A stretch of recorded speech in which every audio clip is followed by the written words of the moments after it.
In this video, I want to share with you 7 ways to start your personal growth journey. So all of the things that I talk about in this video are things that are going to shift you towards change and towards growth.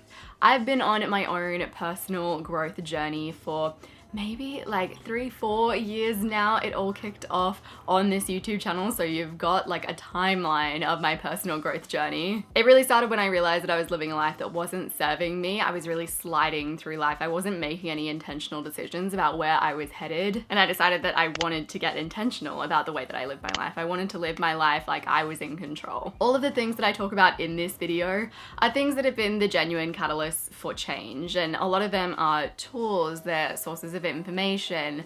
I go into the specifics of the actual resources that help to get me to where I am, so hopefully it'll be a helpful one for you. So one of the first ways to start a personal growth journey is to watch documentaries. A good documentary takes you from a completely black and white thinker to a more nuanced thinker. It takes you from someone that may be living in ignorance to a place of enlightenment. Documentaries can have a genuinely life-changing impact on you by expanding your worldview, and often they're all about making you a better human and making you more aware of like the issues in the universe. The documentary that has had the most life-changing impact on me more recently is The True Cost. A lot of people are talking about it on YouTube. You've probably heard about it. It's changed how I navigate shopping centers in general and how I shop for my clothes, and it's absolutely changed my view on fast fashion and fashion in general. So I'm sort of gonna go through different documentary recommendations depending on what you're after. So if you want to expand your worldview and you want to move away from black and white thinking and develop your empathy, I would really recommend Louis Theroux documentaries.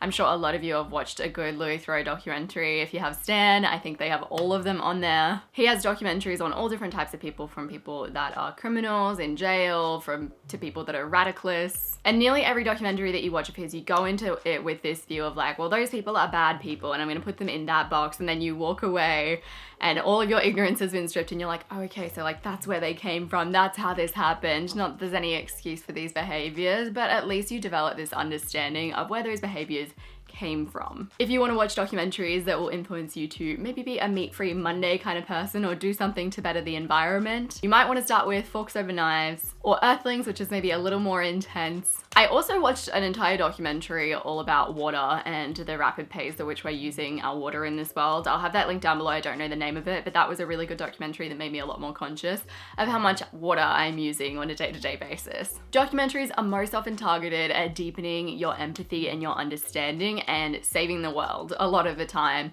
When you're on a personal growth journey, I feel like often you'll start by improving yourself, and then you'll start to realize how all of your actions are impacting the world, and you'll move towards these documentaries and you'll start learning and changing your behavior based on the information that you learn. So you not only improve your own life, you also improve the lives of people around you by increasing your understanding or changing the way that you behave. So the next way to kick off your personal growth journey, and this one's very much about self-improvement, and that is reading and actioning a self-growth book.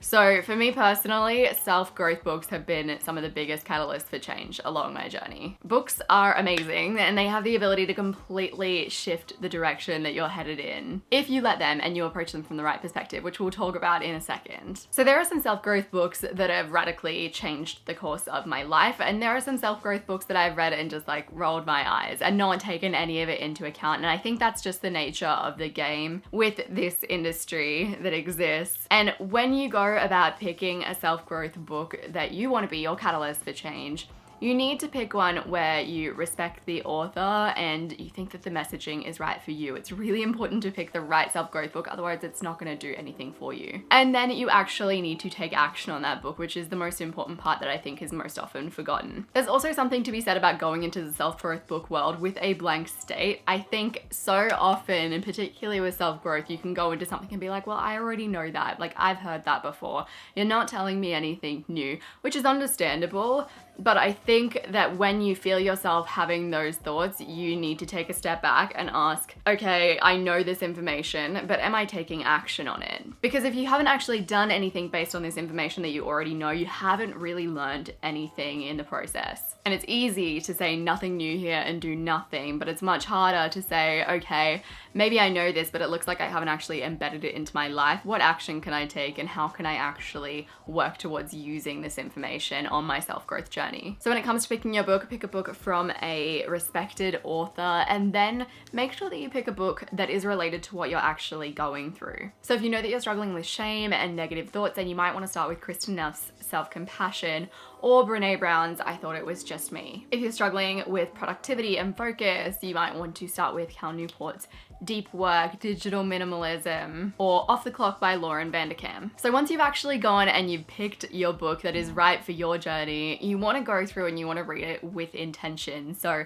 it's one thing to passively consume information and feel a little bit inspired and then do nothing. We've all been there. It's another to read through a book, read through it again, take notes, and then write down what action you're going to take and do all of the exercises that are in the book. You'll notice when you go into Amazon reviews of books that there'll be people that will comment and they'll say, this book changed my life. And there'll be people that commented and they'll say, I've read all of this before, absolute fluff, didn't do anything for me. And you know that those people that are saying this book changed my life are the people that got intentional when they read the book. Those are the people that took the notes, they did the exercises, they embedded the learnings. Another suggestion for when you're reading self-growth books is to only read one book at a time. It's so tempting when there's so much out there to just like put all of the books in your cart and then buy all of them and try to read all of them at the same time, but that's not going to be as helpful for you as reading one thing at a time. So if you want to get really intentional, actually take a step back when you're setting your goals and when you're setting your intentions for the year.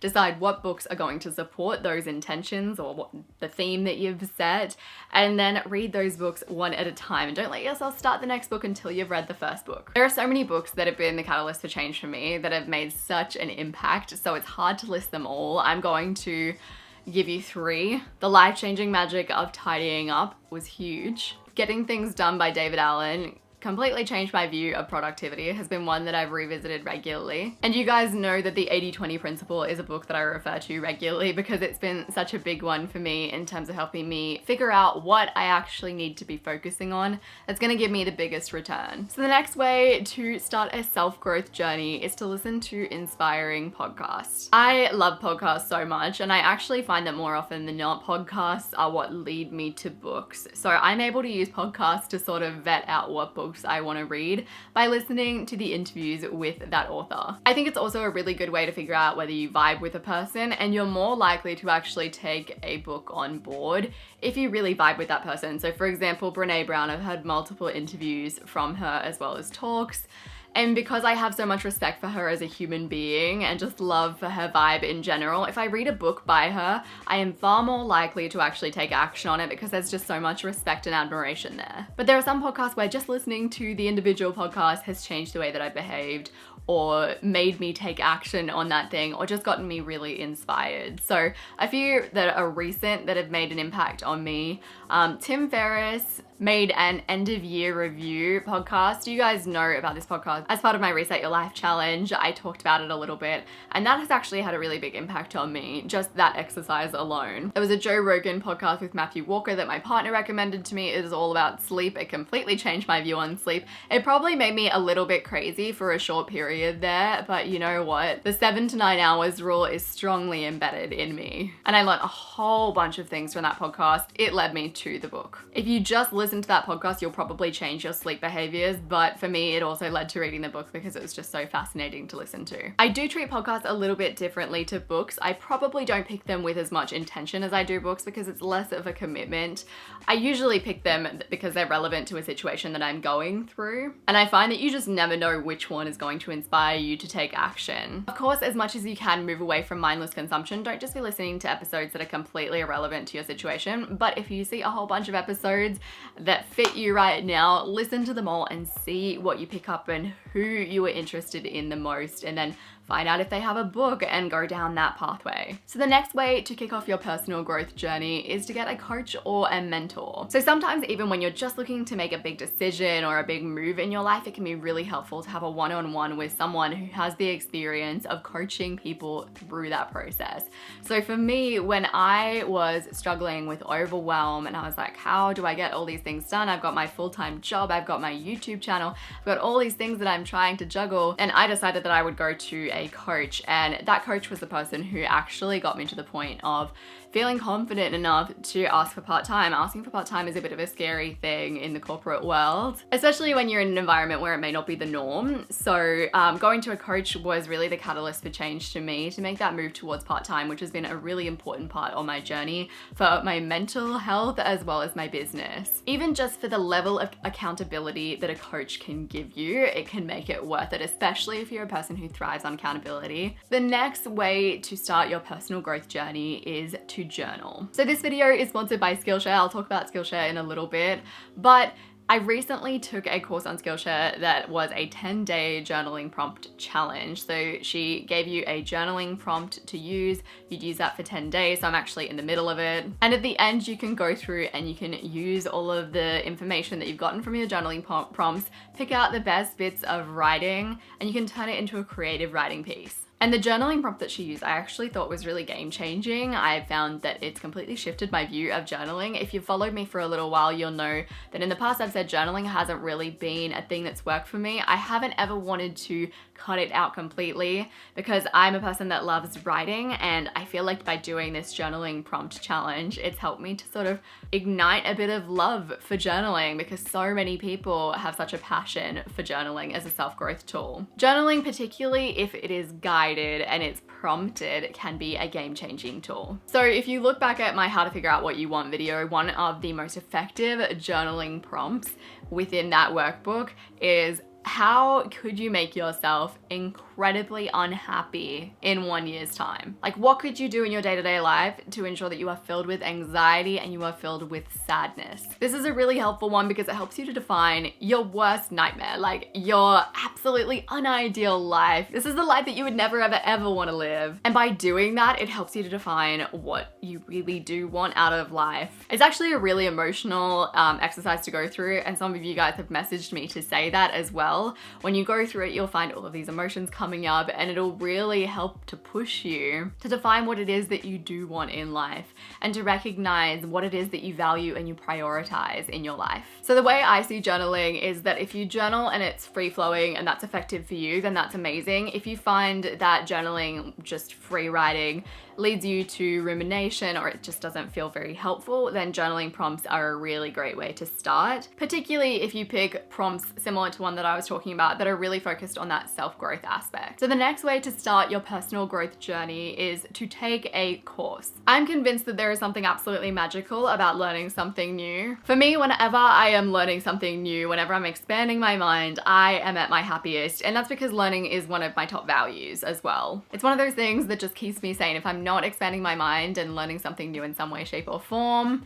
there is something about in the back of my head that's saying, like, this isn't right. I'm just not as happy as I otherwise would be. The amazing thing is that now there are online courses that are available that can teach you something with the click of a button. It is so easy. You don't have to go to in-person workshops and in-person courses that can be really expensive. You can learn from an expert online who's teaching a whole bunch of people at the same time. So there's just really no excuse not to be learning. The other great thing that I find about courses, and particularly courses on Skillshare, who's sponsoring this video, is that all of the courses are backed up with calls to action. So it's not just, here's a bunch of information, I'm just gonna blurt it all out. It's, okay, here's this information, here's what you can do with it. And down below, chuck your results so that everyone can see what action you've taken. So Skillshare is an online learning community for creators with thousands of classes in things like design, entrepreneurship, business, productivity. Premium membership to Skillshare gives you unlimited access, so you can join all of the classes and all of the communities that are right for you and where you are on your journey. So you might be at a point in your journey where you need to learn something new, or maybe you're just curious and you want to explore what's available and learn as much as you can and figure out what does vibe with you. Or maybe you just really want to get creative and finally start learning how to watercolor or learning how to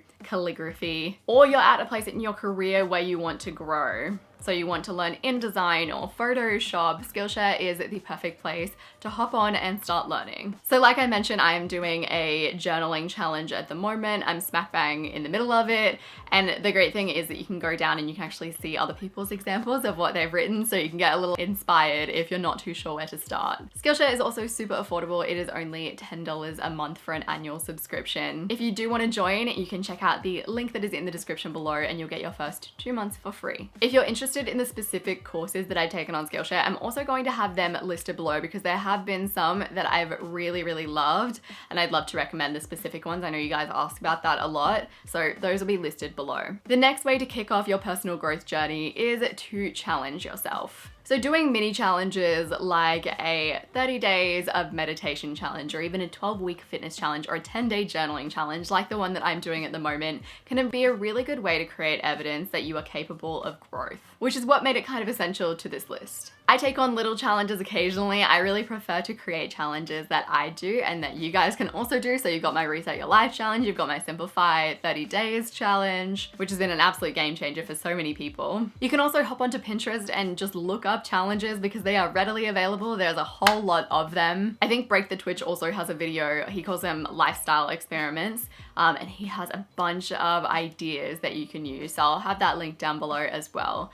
If you liked this video on how to kick off your personal growth journey, you're probably going to like my 30 Days to Simplify challenge if that's somewhere where you want to start, if you're interested in decluttering your life, because that is another freaking excellent way to kick off a personal growth journey. So I'm going to have that linked on the screen and down below. I appreciate you guys so very much. Subscribe to my channel if you haven't already, and I will see you soon. Don't forget to use the link below to get your first 2 months of Skillshare for free. I appreciate you so much, and I will see you soon.